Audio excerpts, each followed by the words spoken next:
بسم اللہ الرحمن الرحیم۔ السلام علیکم۔ کیا بات ہے، جب سے تم آئی ہو بھٹکی بلبل کی طرح گم سم بیٹھی ہو۔ کچھ نہیں، بس ویسے ہی سفر کی تھکاوٹ ہے۔ سفر کی تھکان تو چہرے سے عیاں ہوتی ہے، پر تمہارے چہرے پہ تو کچھ اور ہی نقش ہے۔ رحمین آپی، آپ بنا بات کو کہاں سے کہاں لے جاتی ہیں۔ ویسے نوشین، تم چاہے نہ بتاؤ، پر تمہاری آنکھیں سب بتا رہی ہیں۔ اچھا جی، یہ آنکھیں پڑھنے کا علم کب حاصل کیا آپ ہماری آپی نے؟ جب سے چھوٹی گڑیا ہم سے باتیں چھپانے لگی ہے۔ اچھا، آپ بتاؤ گی کہ نہیں؟ کیسے بتاؤں؟ کہاں سے آغاز کر کے کہاں پہ اختتام کروں؟ کچھ سمجھ نہیں آ رہی۔ نوشین، اب جلدی سے بتاؤ بھی۔ اتنا سسپنس تو لکھاری ناولوں میں بھی نہیں دیتے جتنا تم اپنی بڑی بہن کو دے رہی ہو۔ رامین آپی، میں سسرال میں بھی اکثر یوں اداس ہو جاتی ہوں۔ کیوں نوشین؟ سبھی تم سے اتنا پیار کرتے ہیں، وہاں اطمینان اور سکون کی زندگی گزار رہی ہو۔ محبت، پیار اور خوشی جیسے انمول خزانوں سے مالا مال ہو تم۔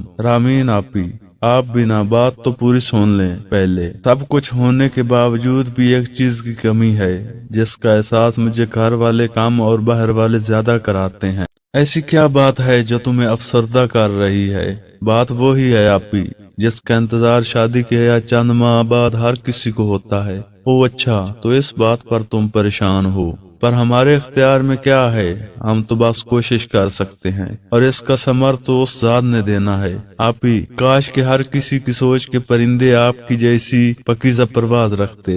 نوشین، کیا ساسو ماں اس بات پہ کبھی تم پہ خفا ہوئی، یا دانش بھیا نے کچھ کہا؟ نہیں آپی، انہوں نے اس بات کا کبھی اتنے کڑوے یا روکھے انداز میں اظہار تو نہیں کیا، اور دانش تو دیر ہے اندیر نہیں اس بات کی مکمل تفسیر ہے، کبھی نہیں کہا۔ جب بھی اس موضوع پر بات ہوئی کہتے ہیں جو سب کو نواز رہا ہے ہمیں بھی نوازے گا، اور ہماری امید اس پہ ہے جو نا امید نہیں کرتا۔ تو پھر تم کیوں پریشان ہوتی ہو اتنا؟ آپی، پر لوگوں کی باتیں میری امید اور صبر سے بنائی گئی سبھی عمارتوں کو مسمار کر دیتی ہیں۔ نوشین، لوگوں کی باتوں پہ دھیان دو گی تو وہ تمہیں زندہ درگور کر دیں گی۔ لوگ تو باتیں کرتے رہیں گے، پہلے کہیں گے اولاد نہیں، اگر ہو گئی پھر کہیں گے بیٹی ہوئی، بیٹا ہونا چاہیے تھا، بیٹا ہوا تو کہیں گے پیارا نہیں، وہ تو چپ کرنے والے نہیں جب تک جان ہے۔ آپی، میں تھک گئی ہوں لوگوں کی باتوں سے۔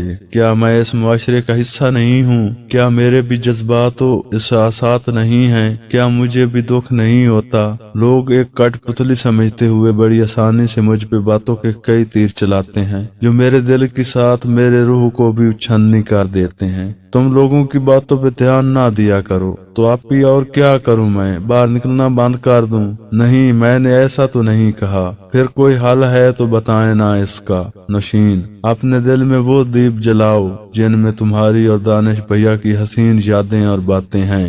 ہاں، شاید یہی ایک طریقہ ہے۔ ان چراغوں کی روشنی سے ہی لوگوں کی سیاہ باتیں کفور ہوں گی۔ تم صبر کا دامن تھامے رکھو اور امید رکھو، اتنی جلد مایوس نہیں ہوتے۔ آپی، مجھے اپنے خدا پہ کامل یقین ہے، وہ میری خواہش ضرور پوری کرے گا۔ تو پھر پریشان یا اداس ہونے کی کوئی ضرورت نہیں۔ لوگوں کی باتوں سے بچنے کا جو حل بتایا ہے وہ اپناؤ۔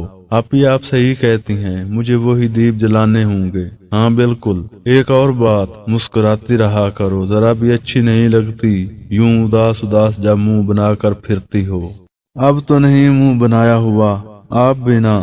ویسے بھی آپ کی حوصلہ بھری باتوں نے امید کی کئی مضبوط بنیادیں رکھی ہیں میرے دل میں، اور تمہارا اترا ہوا چہرہ اب کھلا کھلا مجھے بے حد سکون دے رہا ہے۔ آپی، سچ ہی کہا ہے کسی نے، بہنوں کی دوستی بے مثال ہوتی ہے۔ بالکل کوئی شک نہیں۔ ویسے آج ہماری گفتگو ایسی ہوئی جیسے کہانیوں میں ہوتی ہے، تشبیہات اور استعارات کے ساتھ۔ ہاں آپی، ہم بھی تو کہانی کے کردار ہی ہیں، ہر اس کہانی کے جس میں عورت اس ظلم سے دوچار ہے۔